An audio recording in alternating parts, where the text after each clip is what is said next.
ఒక్కసారి phone tapping గురించి మరొక్కసారి ఆ టాపిక్కి వెళ్తే రోజుకు ఒక పేరు బయటకు వస్తుంది. ఈవెన్ అధికారులు కూడా మీ ఫోన్ ట్యాప్ అయినట్టుంది, ఒకసారి మీరు వచ్చి మీ స్టేట్మెంట్ ఇవ్వండి, మీ వాంగ్మూలం ఇవ్వండి అనే రోజుకు ఒక పేరు వస్తుంది. ఎవరు తీసుకొస్తున్నారు పేరు? అది అధికారులు ఏ అధికారులు తీసుకొస్తున్నారు? ఎవరైతే విచారణ చేస్తున్నారో ఆ అధికారులే తీసుకొస్తున్నారని చెప్తున్నారు కదా. చెప్తున్నారని మీరే చెప్తున్నారు. ఎక్కడ కూడా అధికారికంగా వాళ్ళు ప్రెస్ మీట్ పెట్టారా?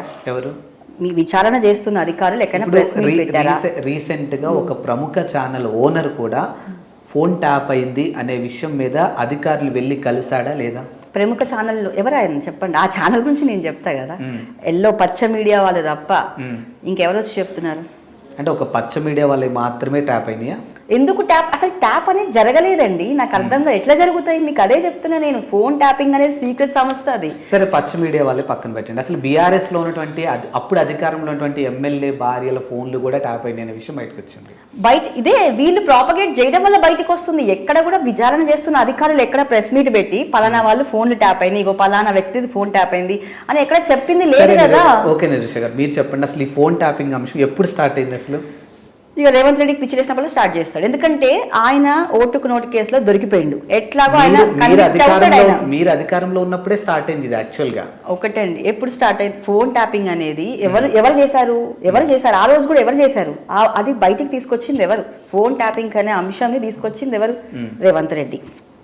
అవునా? ఈ రోజు గవర్నమెంట్ లో ఉంది ఎవరు? రేవంత్ రెడ్డి. రేవంత్ రెడ్డి తీసుకొస్తున్నాడు దాన్ని. ఓకే, ఇది పక్కన పెడితే కేంద్రంలో కూడా తృణమూల్ కాంగ్రెస్ ఎంపీలు ఏది పెగాసస్ సాఫ్ట్వేర్ని ఇజ్రాయెల్ నుంచి కొనుక్కొచ్చి ట్యాప్ చేస్తున్నారని చెప్పేసి తృణమూల్ కాంగ్రెస్ ఎంపీలు ఆరోపణ చేశారు. మరి కేంద్రంలో ఎక్కడైనా సిబిఐ విచారణ జరుగుతుందా? లేదు. పక్క రాష్ట్రం చంద్రబాబు నాయుడు గారు ఎక్కడికో వెళ్ళాల్సిన అవసరం. 23 మంది ప్రతిపక్ష ఎమ్మెల్యేలు ఇది ఫోన్ ట్యాప్ చేసి వాళ్ళని బ్లాక్మెయిల్ చేసి వాళ్ళని పార్టీ మారే విధానంగా వాళ్ళని బెదిరించి ఫోన్ ట్యాప్ చేసిన ఆరోపణలు ఉన్నాయి. అక్కడ సిబిఐ విచారణ జరిగిందా? లేదు. ఇది ఏమైపోయిందంటే యాక్చువల్గా ఏమైపోయిందంటే ఒక ఫోన్ ట్యాపింగ్ అనే అంశం ఒక కామెడీ అయిపోయింది ఇవాళ.